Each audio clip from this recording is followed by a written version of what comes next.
Guys, ನಾನಿವತ್ತು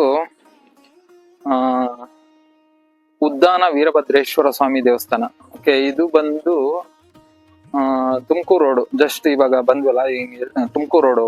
ನಾವು ಇಲ್ಲಿ ಮಂದಾರಗಿರಿ ಹಿಲ್ಸಿಗೆ ಬಂದಿದ್ವಿ. ಸೊ ಮಂದಾರಗಿರಿ ಹಿಲ್ಸ್ ಇಂದ ಒಂದು 2-3 ಕಿಲೋಮೀಟರ್ಸ್ ಆಗುತ್ತೆ ಅಷ್ಟೇ, ಹಾರ್ಡ್ಲಿ. ಓಕೆ, 2 ಕಿಲೋಮೀಟರ್ಸ್ ಹೈವೇ ಆಗುತ್ತೆ ಮಂದಾರಗಿರಿಯಿಂದ Tumakuru road. Tumakuru road cross ಮಾಡಿ ನಾವು ರೈಟಿಗೆ ಬಂದ್ರೆ ಇಲ್ಲೊಂದು ಸ್ಥಳ ಇದೆ, ಉದ್ದಾನ ವೀರಭದ್ರೇಶ್ವರ ಸ್ವಾಮಿ ದೇವಸ್ಥಾನ ಅಂತ. ತುಂಬಾ ಅದ್ಭುತವಾಗಿದೆ. ನೀವು ಗೂಗಲ್ ಅಲ್ಲಿ ನೋಡಿದ್ರೆ ಇದ್ರದ್ದು ಹಿಸ್ಟ್ರಿ ತುಂಬಾ ಚೆನ್ನಾಗಿದೆ. ಇದು ಬಂದು ಸ್ವಯಂಭೂ ಒಂದು ಶಿಲೆ ಇದು. ನಾನ್ ಮೇಲೆ ಹೋದ್ಮೇಲೆ ನೋಡೋಣ, ಸಾಧ್ಯವಾದ್ರೆ ಅಲ್ಲಿರೋ ಸ್ವಾಮೀಜಿಗಳನ್ನ ಯಾರನ್ನಾದ್ರು ಸಂಪರ್ಕಿಸ್ಬಿಟ್ಟು ಇಲ್ಲಿ ಸ್ಥಳದ ಸಂಪೂರ್ಣ ಮಾಹಿತಿನ ನಿಮಗೆ ಕೊಡೋಕೆ ಪ್ರಯತ್ನ ಪಡ್ತೀನಿ. ಓಕೆ, ಇದು ಬಂದು ಎಂಟ್ರೆನ್ಸ್. ಜಸ್ಟ್ ಇದು ಬಂದು ತುಮಕೂರು ರೋಡಿಂದ, ನಾನು ಅವಾಗಲೇ ಹೇಳ್ತೀರ, ತುಮಕೂರು ರೋಡಿಂದ ಜಸ್ಟ್ 1 ಕಿಲೋಮೀಟರ್, ಹೈವೇ ಇಂದ 1 ಕಿಲೋಮೀಟರ್ ಒಳಗೆ ಬಂದ್ರೆ ಈ ಸ್ಥಳ ಸಿಗುತ್ತೆ. ಇನ್ನು ಬೆಂಗಳೂರಿಂದ ಇಲ್ಲಿಗೆ ಬರೋದಾದ್ರೆ ಒಂದು 40 ಕಿಲೋಮೀಟರ್ಸ್ ಆಗುತ್ತೆ ಹಾರ್ಡ್ಲಿ, ಬೆಂಗಳೂರಿಂದ ಇಲ್ಲಿಗೆ. ಬನ್ನಿ, ಯಾರೆಲ್ಲ ಮಂದಾರಗಿರಿ ಹಿಲ್ಸಿಗೆ ಬಂದು ವಿಸಿಟ್ ಮಾಡ್ತಿರಲ್ಲ ಅವರೆಲ್ಲ ಬರ್ಬೋದು. ತುಂಬಾ ಪ್ರಶಾಂತವಾಗಿದೆ ಸ್ಥಳ. ನೀವು ಇಲ್ಲಿ ನೋಡ್ಬೋದು, ಹಿಂದೆ ಒಂಥರ ಯಾವ್ದೋ ಒಂದು ಚಿಕ್ಕ ಬೆಟ್ಟ ತರ ಇದೆ. ಇಲ್ಲಿ ಏನ್ ತುಂಬಾ ಹೈಟ್ ಇಲ್ಲ ಅಂತಂದ್ರು, ಇಲ್ಲಿ ಏನದು ಶಿಖರ ಕಾಣ್ತಾ ಇದೆಯಲ್ಲ, ಸೊ ಅಲ್ಲೇ ಅಷ್ಟೇ ದೂರ ಇರೋದು. ಹೋಗೋಣ, ಲೆಟ್ಸ್ ಗೋ. ಯಾವ ತರ ಇದೆ ಅಂತ ತೋರಿಸ್ತೀನಿ. Welcome to the Travel Kannadiga Madhu channel. We explore guides and vlogs. Discover beautiful Karnataka with me. Hit that subscribe button. Let's travel together. ಇದು ಎಂಟ್ರೆನ್ಸ್. ನಾವು ಈಗ ಅವಾಗಲೇ ಬಂದು ಇಲ್ಲಿ ಗಾಡಿ ಪಾರ್ಕ್ ಮಾಡಿದೀವಿ, ನಮ್ದು 2 ವೀಲರ್. ಮತ್ತೆ 2 ವೀಲರ್ ಪಾರ್ಕ್ ಮಾಡಿ ಈ ಕಡೆ ಬಂದ್ರೆ ಇಲ್ಲಿ ಚಪ್ಪಲ್ಸ್ ಎಲ್ಲ ಇಲ್ಲೇ ಬಿಟ್ಟು ಹೋಗ್ಬೇಕು. ಮೇಲೆ ಚಪ್ಪಲ್ಸ್ ಅಲೋ ಇಲ್ಲ. ನೋಡೋಣ ಯಾವ ತರ ಇದೆ ಅಂತ. ಇದು ಬಂದು ಸ್ಟೆಪ್ಸ್. ನನ್ನ ತಮ್ಮ ಆಲ್ರೆಡಿ ಹೋಗ್ಬಿಟ್ಟ ಮೇಲೆ. ಇದು ಸ್ಥಳದ ಹೆಸರು ಬಂದು ಹಳೆ ನಿಜ್ಗಲ್ ಅಂತ. ಈ ಇದ್ರದ್ದು ತುಂಬಾ ಪವರ್ಫುಲ್ ದೇವಸ್ಥಾನ ಇದು. ನಾನು ಗೂಗಲಲ್ಲೆಲ್ಲ ಇದ್ರ ಬಗ್ಗೆ ನೋಡಿದ್ದೀನಿ, ತುಂಬಾ ಜನ ರೀಲ್ಸ್ ಮಾಡೆಲ್ಲ ಹಾಕಿದ್ದಾರೆ. ಸೊ ನಾನು ಸಾಧ್ಯವಾದ್ರೆ ಇದ್ರದ ಇನ್ ಡೀಟೇಲ್ ವಿಡಿಯೋ ಮಾಡ್ಲಿಕ್ಕೆ ಪ್ರಯತ್ನ ಪಡ್ತೀನಿ. ಯಾವ ತರ ಇದೆ ಏನು ಅಂತಂದ್ರೆ ನೋಡಿ, ಅಲ್ಲೇನು ಎದುರಿಗೆ ಕಾಣ್ತಾ ಇದೆಯಲ್ಲ, ಜಸ್ಟ್ ಅದೇ ಟೆಂಪಲ್. ಜಾಸ್ತಿ ಸ್ಟೆಪ್ಸ್ ಇಲ್ಲ, ಸ್ವಲ್ಪ ಹತ್ತಿದ್ರೆ ಸಾಕು. ಎಂಟ್ರೆನ್ಸ್ ಅಲ್ಲಿ ನೋಡ್ಬೋದು ನೀವು ಗಣೇಶನ ವಿಗ್ರಹ. ಅದು ಕಲ್ಲಲ್ಲೇ ಇದನ್ನ ಮಾಡಿದ್ದಾರೆ, ಕೆತ್ತನೆ ಮಾಡಿದ್ದಾರೆ. ತುಂಬಾ ಚೆನ್ನಾಗಿದೆ. Thank you Ganesha.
ನಿಜ್ಗಲ್ ಸ್ಥಳದಲ್ಲಿದ್ದೀವಿ. ಇದು ಒಂದು ನೆಲಮಂಗಲ ತಾಲೂಕಲ್ಲಿರುವಂಥ ದೇವಸ್ಥಾನ, ಉದ್ದಾನ ವೀರಭದ್ರೇಶ್ವರ ಸ್ವಾಮಿ ಅಂತ. ಈ ಸ್ಥಳದ ಬಗ್ಗೆ ಗುರುಗಳು ಹೇಳ್ತಾರೆ, ಈ ಸ್ಥಳ ಹೆಂಗೆ, ಏನು ಇಲ್ಲಿ ಏನು ಹಿನ್ನೆಲೆ ಅಂತ. ನಾನು ಇಲ್ಲಿ ಈ ಸ್ಥಳಕ್ಕೆ ಹೊಸಬ, ನನಗೂ ಕ್ಯೂರಿಯಾಸಿಟಿ ಇದೆ ಈ ಸ್ಥಳದ ಬಗ್ಗೆ ತಿಳ್ಕೋಬೇಕಂತ. ಸರ್, ಇದ್ರ ಬಗ್ಗೆ ನೀವು ಸ್ವಲ್ಪ ಹೇಳಿ ಸರ್, ಈ ಸ್ಥಳದ ಬಗ್ಗೆ. ಇದು ಹಳೆ ಜೇಲ್ ಗ್ರಾಮ. ಓಕೆ. ಹಿಂದೆ ಸುಮಾರು ವರ್ಷಗಳ ಹಿಂದೆ ಈ ಪ್ರಾಂತ್ಯನ ಹಳೆಂಚಗಲ ರವಾಣಿ ಅಂತ ಆಳ್ವಿಕೆ ಮಾಡಿದ ಪ್ರಾಂತ್ಯ. ಇದು ಚೋಳರ ಕಾಲದಲ್ಲಿ ಆಗಿರ್ತಕ್ಕಂಥ ದೇವಸ್ಥಾನ. ಆಯಮ್ಮನ ಆರಾಧ್ಯ ದೇವ ಉದ್ದಾನ ವೀರಭದ್ರ. ಇಲ್ಲಿ ಸಿದ್ಧದೇವರು ಅಂತ ಇದೆ ಪಕ್ಕದಲ್ಲಿ, ಅದು ಎರಡು. ಇಲ್ಲಿ ಸ್ಥಳ ಮಹಿಮೆ ಬೇಕು ಅಂತಂದ್ರೆ ಇದು ಏಕಶಿಲಾ ಬಂಡೆ. ಸುಮಾರೊಂದು ಅಗಲ ಒಂದು 25-30 ಮೀಟರ್ ಇದೆ, ಉದ್ದನೂ ಒಂದು 25-30 ಮೀಟರ್. ಏಕಶಿಲಾ ಬಂಡೆ, ಹುಟ್ಟು ಬಂಡೆನಲ್ಲೇ ಭಗವಂತ ಮೂಡಿರೋದು. ಯಾರು ಕೆತ್ತನೆ ಮಾಡಿರೋದಲ್ಲ, ಚೋಳರ ಕಾಲದಲ್ಲಿ ಆಗಿರ್ತಕ್ಕಂಥ ದೇವಸ್ಥಾನ. ಇಲ್ಲೇ ಶಿಲೆ ಎಲ್ಲೂ ತಂದು ಕೆತ್ತನೆ ಮಾಡಿ ಪ್ರತಿಷ್ಠಾಪನೆ ಮಾಡಿರೋ ದೇವಸ್ಥಾನ ಅಲ್ಲ. ಇಲ್ಲೇ ಮೂಡಿರ್ತಕ್ಕಂಥದ್ದು, ಇಲ್ಲೇ ಬಂಡೆನಲ್ಲಿ ಮೂಡಿರ್ತಕ್ಕಂಥ ದೇವಸ್ಥಾನ. ಇದಕ್ಕೆ ಉದ್ದಾನ ವೀರಭದ್ರ ಸ್ವಾಮಿ ಅಂತ ಹೆಸರು ಬರ್ಲಿಕ್ಕೆ ಕಾರಣ ಇದು ಬೆಳೀತಿತ್ತು ಅನ್ನೋ ಪ್ರತೀತಿ ನಮ್ಮ ಹಿರೀಕರು ಹಿಂದೆ. ಹಾಗಾಗಿ ಅವರಿಗೆ ಬೆಳೀತಿತ್ತು ಅನ್ನೋದು ಭಾಸ ಆಗಿ ಅವರು ಬೆಳೀತಿತ್ತು ಅಂತ ಅವ್ರಿಗೆ ಗೊತ್ತಾದ್ಮೇಲೆ ಅವರು ಹಿರೀಕರೆಲ್ಲ ನಮ್ಮ ಅರ್ಚಕರ ಸಮುದಾಯದಲ್ಲ ಸೇರ್ಕೊಂಡು ಹಿಂಗೆ ಬೆಳೀತಾ ಇದೆ ಅಂತ ಅರ್ಥ ಮಾಡ್ಕೊಂಡ್ಮೇಲೆ ಇದು ಬೆಳೀತಾ ಇದ್ರೆ ಎಲ್ಲಿಗೆ ಪೂಜೆ ಮಾಡೋದು, ಹೇಗ್ ಮಾಡೋದು ಅಂತ ಹೇಳಿ ಅವರೆಲ್ಲ ಸೇರ್ಕೊಂಡು ಸತಿ ಪ್ರಸಾದ ಕೇಳಿದ್ರಂತೆ. ನೀನು ಹಿಂಗೆ ಬೆಳ್ಕೊಂಡು ಹೋದ್ರೆ ನಾವು ನಿನ್ಗೆ ಎಲ್ಲಿಗಪ್ಪ ಪೂಜೆ ಮಾಡೋದು ಅಂತ ಹೇಳ್ಬಿಟ್ಟು, ನಾವು ನಿನಗೆ ನೆತ್ತಿ ಮೇಲೆ ಅದ್ರ ಅಡ್ಡಲಾಗ ಒಂದು ಮಳೆ ಹೊಡಿತೀವಿ, ಬೆಳೆಯಲ್ಲ ಅನ್ನಂಗಿದ್ರೆ ಬಲಭಾಗ ಪ್ರಸಾದ ಕೊಡು, ಇಲ್ಲ ನಾವ್ ಹಿಂಗೆ ಬೆಳ್ಕೊಂಡು ಹೋಗ್ತೀವಿ ಅನ್ನಂಗಿದ್ರೆ ಎಡಭಾಗ ಪ್ರಸಾದ ಕೊಡು ಅಂತ ಕೇಳಿದ್ರಂತೆ. ಹಾಗಾಗಿ ಭಗವಂತ ಬಲಭಾಗ ಪ್ರಸಾದ ಆಯ್ತು. ದೇವರ ನೆತ್ತಿ ಮೇಲಿಂದ 2 ಅಂಗ್ಲ 4 ಅಂಗ್ಲ ಬಿಟ್ಟು ಒಂದು ಮಳೆ ಹೊಡೆದಿದ್ದಾರೆ. ಆವಾಗ್ಲಿಂದ ನಮ್ಮ ಹಿರಿಕರು ಇದಕ್ಕೆ ಉದ್ದಾನ ವೀರಭದ್ರ ಸ್ವಾಮಿ ಅಂತ ನಾಮಕರಣ ಮಾಡಿದ್ರು. ಇದು ಸ್ಥಳದ ಮಹಿಮೆ ಇಷ್ಟು. ಇನ್ನು ವೀರಭದ್ರ ಏನ್ ಕೇಳೋದು ಅದು ಬೇಕಾಗಿರೋ ವಿಚಾರನ ಹೇಳಿದ್ರೆ ಅನುಕೂಲ ಆಗುತ್ತೆ. ಯಾರೆಲ್ಲ ವೀಕ್ಷಕರು ಇದ್ದಾರೆ ಎಲ್ಲಾ ಸಾಮಾನ್ಯಕ್ಕೆ ವೀರಭದ್ರ ಅಂದ್ರೆ ಎಲ್ಲಾರು ಗೊತ್ತಿರುವಂತಾರ ವಿಚಾರ. ವೀರಭದ್ರ ಏನ್ ಕೊಡ್ತಾ ಅಂತ ಗೊತ್ತಿರೋದಿಲ್ಲ.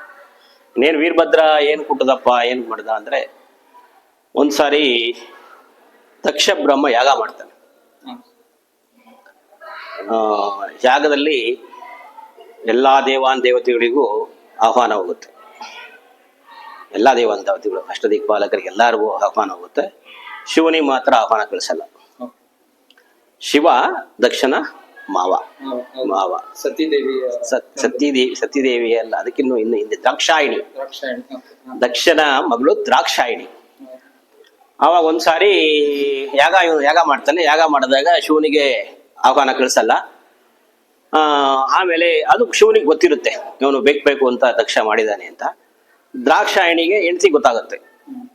ಅವಳು ಗಂಡ ಹತ್ರ ಶಿವನ ಹತ್ರ ಕೇಳ್ತಾಳೆ, ನಮ್ಮಪ್ಪ ದೊಡ್ಡ ಯಾಗ ಮಾಡ್ತಾ ಇದ್ದಾನೆ, ಎಲ್ಲಾ ದೇವತೆಗಳಿಗೂ ಬರ್ತಾರಂತೆ, ನಾವು ಹೋಗೋಣ ಕಣ್ರಿ ಅಂತ ಕೇಳಿದ್ರಂತೆ. ಹಾಗಾಗಿ ಅವನು ಶಿವನಿಗೆ ಗೊತ್ತಲ್ಲ, ಕರಿದಲೆ ಹೋಗ್ಬಾರ್ದು, ಇಲ್ಲ ಕಣ್ರಿ ನಮ್ಮಪ್ಪ ಅವರೆಲ್ಲ ಮರ್ತ್ಬಿಟ್ಟವ್ರೆ ಬಿಸಿನಲ್ಲಿ ಹಂಗೆ ಹಿಂಗೆ ಅಂತ ಏನೋ ಪುರಾಣ. ಅವಾಗ ಕೇಳಿದಾಗ ಇಲ್ಲ, ಅವನು ಶಿವ ಕೇಳದಂತೆ ಇಲ್ಲ ಬೇಡ, ಹೋಗೋದ್ ಬೇಡ ಅಂತ ಎಷ್ಟೋ ಪರಿಯಾಗಿ ಹೆಂಡತಿ ದ್ರಾಕ್ಷಾಯಣಿಗೆ ಹೇಳ್ತಾರಂತೆ.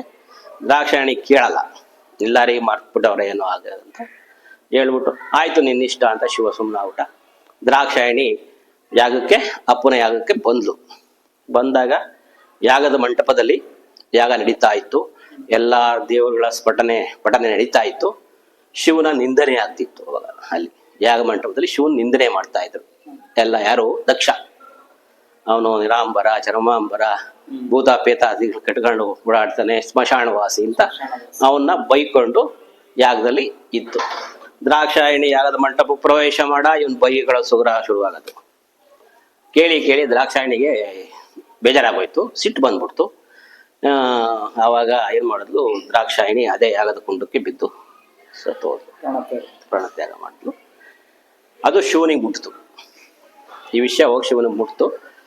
ಶಿವ ಅವಾಗ ಗೊತ್ತಿದ್ದಾಗ, ಅವಾಗ ಶಿವ ಇವ್ ಮುಟ್ತಿದ್ದಂಗೆನೆ ಅವನ ಜಡೆನ ಬಿಚ್ಚಿ ನೆಲಕ್ಕೆ ಕೊಡುತ್ತಿದ್ದಂಗೆ, ಕೆಲವು ಜಡೆ ಅಂತಾರೆ, ಕೆಲವರು ಬೆವರನ್ನ ತೆಗೆದು ಹೊಡೆದಿಟ್ಕೆ ವೀರಭದ್ರ ಅಂತ ಕೂಕೊಂಡಿದ್ದಾಗ ಭೂಮಿಯಿಂದ ಇವನು ವೀರಭದ್ರ ಗುಟ್ಟದ ಹೋಗಿ ದಕ್ಷಿಣ ಸಂಹಾರ ಮಾಡು ಅಂತ ಹೋಗಿ ಕೇಳಿದಾಗ ಅವನು ಆರಭಟ.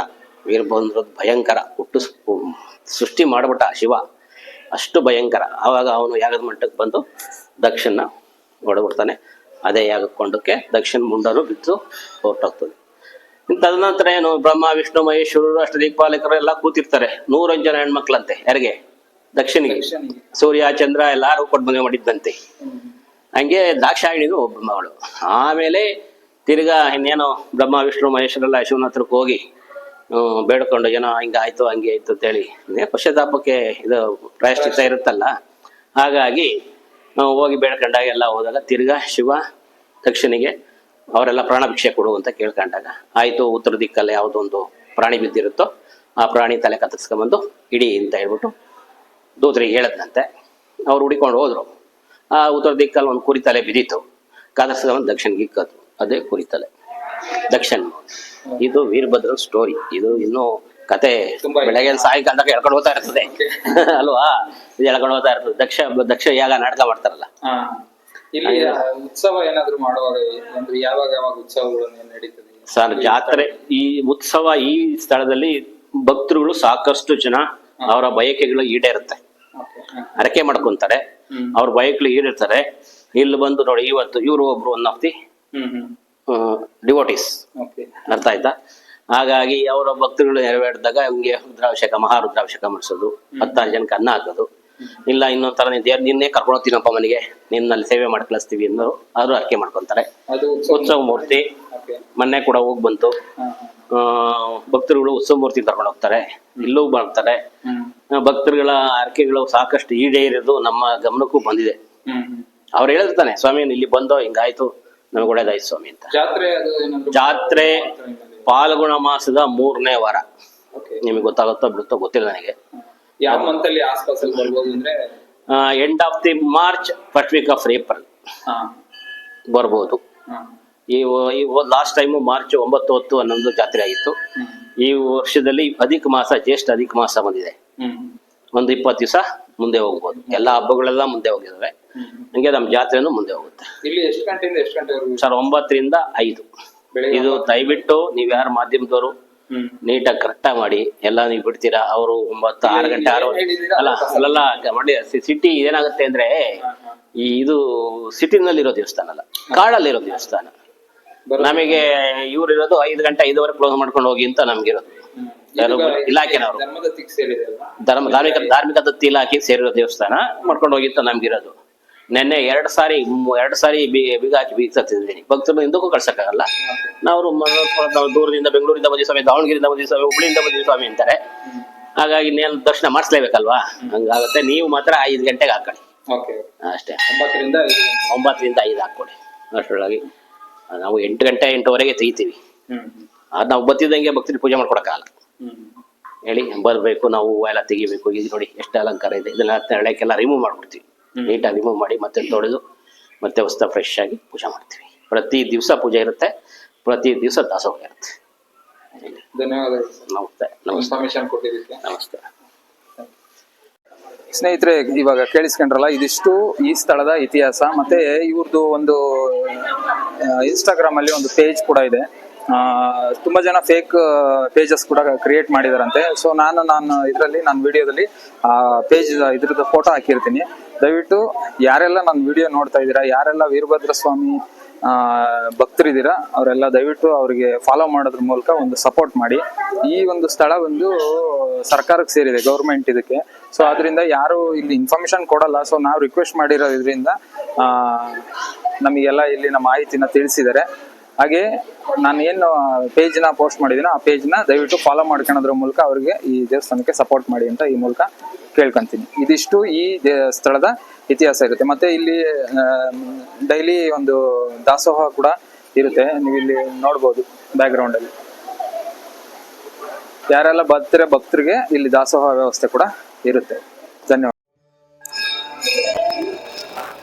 ಬಸವಣ್ಣ ಎದುರಿಗೆ ಸಿದ್ದೇಶ್ವರ ಈಶ್ವರಲಿಂಗ, ಇಷ್ಟು ದೊಡ್ಡದಾಗಿರೋ ಲಿಂಗು ಇದೆ, ಈಶ್ವರಲಿಂಗು.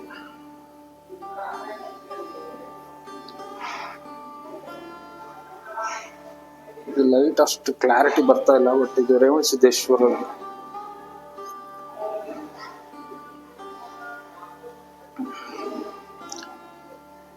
ಸ್ಥಳದಲ್ಲಿ ಅವರೇ ಸ್ವಾಮೀಜಿಗಳು ಅವಾಗಲೇ ಗುರುಗಳು ಹೇಳಿದ್ರ ಪ್ರಕಾರ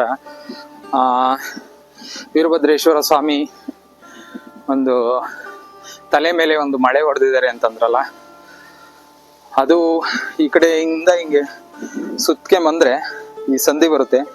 ಸಂಧಿಯಿಂದ ಮೇಲೆ ಬಂದರೆ ಇಲ್ಲಿದೆ ನೋಡಿ ಅಂತ ಹೇಳಿದರು ಅವರು ಸ್ಥಳೀಕರು. ಅದಕ್ಕೆ ತೋರ್ಸೋಣ ಅಂತ ಬಂದಿದ್ದೀನಿ, ನೋಡೋಣ. ಶಿವಕುಮಾರ ಸ್ವಾಮಿಗಳು ಇದನ್ನ ಜೀರ್ಣೋದ್ಧಾರ ಮಾಡಿದ್ದಾರೆ. ಬಸವಣ್ಣನ ದೇವಸ್ಥಾನ ಇದು. ಓಕೆ ನೋಡಿ ಗೈಸ್, ಬಸವಣ್ಣನ ದೇವಸ್ಥಾನ ಇದು. ಬಸವಣ್ಣನ ಪ್ರತಿಷ್ಠಾಪನೆ ಮಾಡಿದ್ದಾರೆ. ಹಾಗೆ ಇಲ್ಲಿ ನೋಡ್ಬೋದು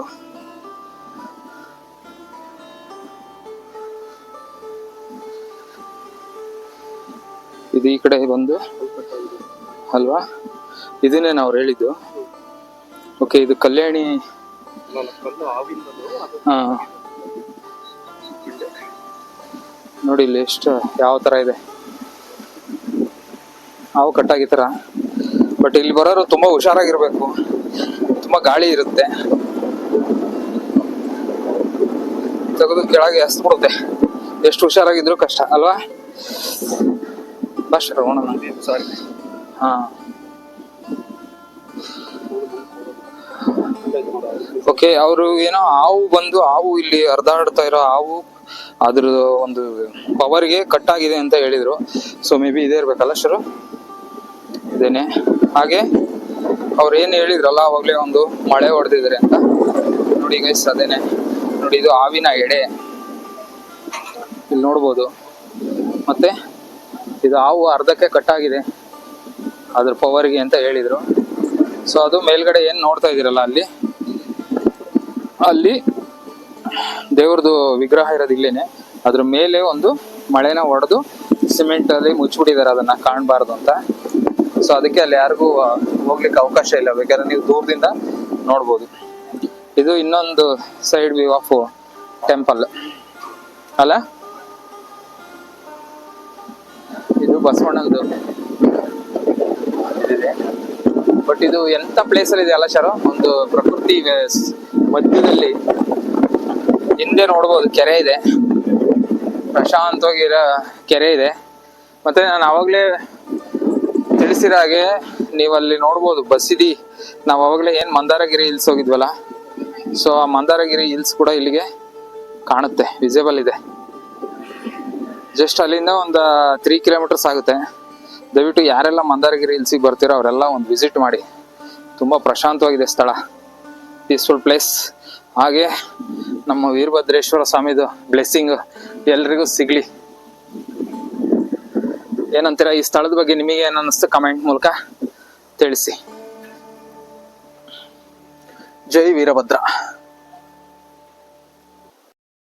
ಗೈಸ್, ಒಂದು ವಿಸ್ಮಯ ತರ ಒಂದು ಇನ್ಸಿಡೆಂಟ್ ನಡೆದಿತ್ತು, ಅದನ್ನ ನಿಮ್ಮ ಹತ್ರ ಶೇರ್ ಮಾಡ್ಕೋಬೇಕು ಅನಿಸ್ತಾ ಇದೆ. ಏನಪ್ಪ ಅದು ಅಂದ್ರೆ, ಆಕ್ಚುಲಿ ನಾವು ಮಂದಾರಗಿರಿ ಹಿಲ್ಸ್ ಅಲ್ಲಿ ಬರುವಾಗ ಅಲ್ಲಿ ಒಂದ್ ಕಡೆ ಊಟ ಮಾಡೋಣ ಅಂತ ಹೋದ್ವಿ. ಅಲ್ಲೆಲ್ಲೂ ಊಟ ಚೆನ್ನಾಗಿ ಸಿಗ್ಲಿಲ್ಲ ಆಕ್ಚುಲಿ ನಮಗೆ. ಅಲ್ಲೆಲ್ಲೋ ಹೋದ್ವಿ, ಅಲ್ಲೆಲ್ಲೋ ನಾನ್ ವೆಜ್ ಇತ್ತು. ಸೊ ನಾವು ನಾನ್ ವೆಜ್ ತಿನ್ನಲ್ಲ. ಸೊ ನಾನೇನಂದೆ, ಇಲ್ಲ ಬಾರ ನೋಡೋಣ, ಮುಂದೆ ಎಲ್ಲಾದರೂ ಸಿಗ್ಬೋದು ಅಂತ ಕರ್ಕೊಂಬಂದೆ. ನೋಡಿ, ಅನ್ನದ ಋಣ ಎಲ್ಲೆಲ್ಲ ಇರುತ್ತೆ ಅನ್ನೋದಕ್ಕೆ ಈ ವೀರಭದ್ರೇಶ್ವರ ಸ್ವಾಮಿ ದೇವಸ್ಥಾನಕ್ಕೆ ಬಂದರೆ ಇಲ್ಲಿ ಅನ್ನದಾಸೋಹ ಇದೆ, ಗೊತ್ತಾಗಲಿಲ್ಲ. ನೋಡಿ, ನಮ್ಮ ಅನ್ನದ ಋಣ ಇಲ್ಲಿತ್ತು. ಸೊ ನನಗೆ ನನಗೆ ಅಲ್ಲಿ ದೇವಸ್ಥಾನ ಎಂಟ್ರೆನ್ಸ್ ಆಗ್ತಿದ್ದಂಗೆ ಅನ್ನದಾಸೋಹ ನೋಡಿದ ತಕ್ಷಣ ನನಗೆ ಹಿಂಗೆ ಅನಿಸ್ತಿತ್ತು, ಓ ನಮಗೆ ಅದಕ್ಕೆ ಅಲ್ಲಿ ಊಟ ಸಿಗಲಿಲ್ಲ ಅಂತ. ಆ್ಯಕ್ಚುಲಿ ಅಲ್ಲಿ ಊಟ ತಿನ್ನೋಕ್ಕೆ ಅಂತ ಸ್ಟಾಪ್ ಮಾಡಿ ಅಲ್ಲಿ ಹೋಗಿ ಅವರೆಲ್ಲ ನಾನ್ ವೆಜ್ ಅದು ಮಾಡ್ತಾ ಇರೋದ್ರಿಂದ ನಾವು ನೆಕ್ಸ್ಟು ಅಲ್ಲಿ ವೀರಭದ್ರ ಸ್ವಾಮಿ ದೇವಸ್ಥಾನಕ್ಕೆ ಹೋಗ್ತಾ ಇರೋದು, ಇದೆಲ್ಲ ಮಾಡಬಾರ್ದು, ಬಾ ಹೋಗೋಣ ನೋಡೋಣ ಅಲ್ಲೆಲ್ಲರೂ ಮುಂದೆ ಸಿಗುತ್ತೆ ಅಂತ ಕರ್ಕೊಂಬಂದೆ. ನೋಡಿದರೆ ಇಲ್ಲಿ ಪಾಯಸ ಅನ್ನ ಸಾಂಬಾರು ರೀ, ಯಾರಿಗುಂಟು ಯಾರಿಗಿಲ್ಲ, ದೃಷ್ಟಾನ ಭೋಜನ. Thanks God. ಜೈ ವೀರಭದ್ರ. ಗೈಸ್, ಈ ಸ್ಥಳದ ಇನ್ನ ಇನ್ಫಾರ್ಮೇಶನ್ ಬೇಕು ಅಂತಂದ್ರೆ, ಮಾಸ್ತಿ ವೆಂಕಟೇಶ ಅಯ್ಯಂಗಾರ್ ಅವರು ಒಂದು ಪುಸ್ತಕ ಬರೆದಿದ್ದಾರೆ, ನಿಜಗಲ್ಲಿನ ರಾಣಿ ಅಂತನೋ ಏನೋ ಒಂದು ಪುಸ್ತಕ ಇದೆ. ಸೊ ಆ ಪುಸ್ತಕದಲ್ಲೂ ಕೂಡ ಈ ಸ್ಥಳದ ಒಂದು ಮಹಿಮೆ ಮತ್ತೆ ಇತಿಹಾಸನ ನೀವು ತಿಳ್ಕೊಬಹುದಾಗಿದೆ.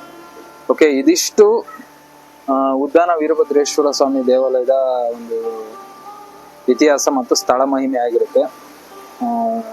ಈ ವಿಡಿಯೋ ಯಾರಿಗೆಲ್ಲ ಇಷ್ಟ ಆಗಿದೆ ಮತ್ತು ಯಾರೆಲ್ಲ ವೀರಭದ್ರ ಸ್ವಾಮಿ ಭಕ್ತರಿದ್ದೀರ ಅವ್ರಿಗೆಲ್ಲ ಅನುಕೂಲ ಆಗೋ ಥರ ದಯವಿಟ್ಟು ತುಂಬ ಜನಕ್ಕೆ ಇದನ್ನು ಶೇರ್ ಮಾಡಿ, ಈ ಸ್ಥಳನ ಅಭಿವೃದ್ಧಿ ಮಾಡಲಿಕ್ಕೆ ನಿಮ್ಮ ಕಡೆಯಿಂದ ಒಂದು ಸಹಕಾರ ಕೊಡಿ. ಧನ್ಯವಾದಗಳು. Thank you for watching travel Kannadiga YouTube channel. Thank you.